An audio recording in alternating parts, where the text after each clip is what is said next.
I'm Stacy Bishop, and these are the tips and ideas for success in blended learning, mostly coming from my own experience and some from the routine. So my first tip is practice, practice, practice. Even the best designed station rotation or use of technology will not work if chaos erupts during transitions. So practice the transition. Practice getting a computer off a cart, turning it on, logging in, putting it away. Where are the materials for the station? Students should know exactly how to put things away when they see a 2-minute warning. If a student spends their whole station time trying to figure out how to log in, it won't matter how great the lesson is. They won't ever see it. Spend the time to explicitly teach these routines. Yes, even in high school. Allow lots of time to practice the routines over and over and over. After school break, a long weekend, practice again. Spend time doing this. It will save time in the long run. It'll also lead to less broken technology and fewer behavior problems.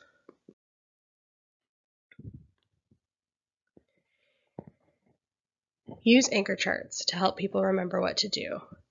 Things like at the 2-minute warning, I will, have all your instructions, have pictures of what the station is supposed to look like or how they're supposed to be standing behind their desk ready to transition.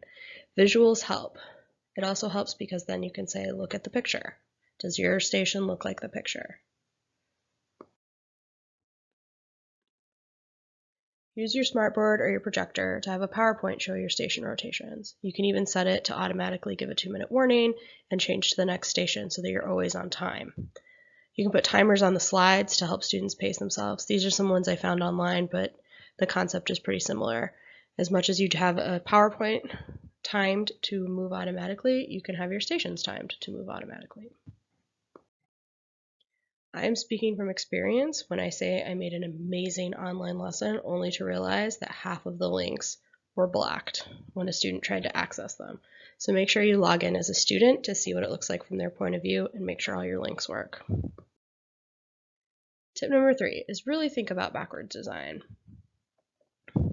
What do you really want them to get out of it? Yes, there's standards or you have to read To Kill a Mockingbird, but what's the real thing you need them to know? Know your end game. Are you using writing to advocate for a belief or a position on an issue?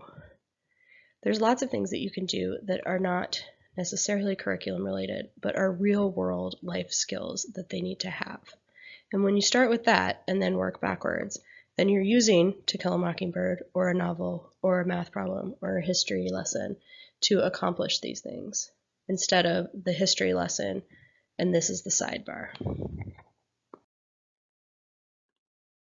Lots of people like to use videos in their technology stations. I think this is great, especially for English language learners or students with special needs who need to watch it again and again and again to really get the content. But if all they're doing is watching a video, really think, why are they doing this? You can use tools like Play Pause It. There's a lot of them out there that let you pause the video and ask questions during it rather than just at the end.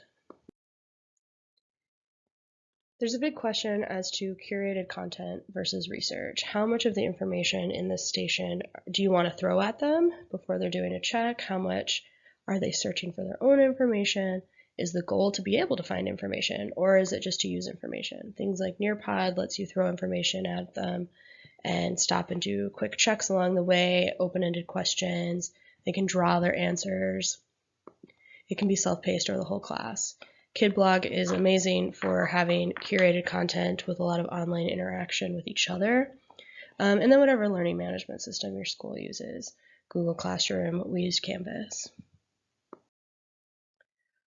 Overall, the idea is that the technology is a tool that's helping them learn, not something that they're learning. So once you get those routines and procedures out of the way, your class is going to go a whole lot more smoothly. I think the roadblock for a lot of teachers is they spend so much time worrying about logging in and will they break the computer and it's not charged that they forget that these are actually amazing tools. So my biggest tip is to practice your routines for your blended learning station and know why you're doing it. It shouldn't just be because you have computers or because it's there, but know really what you want them to get out of it. Thank you.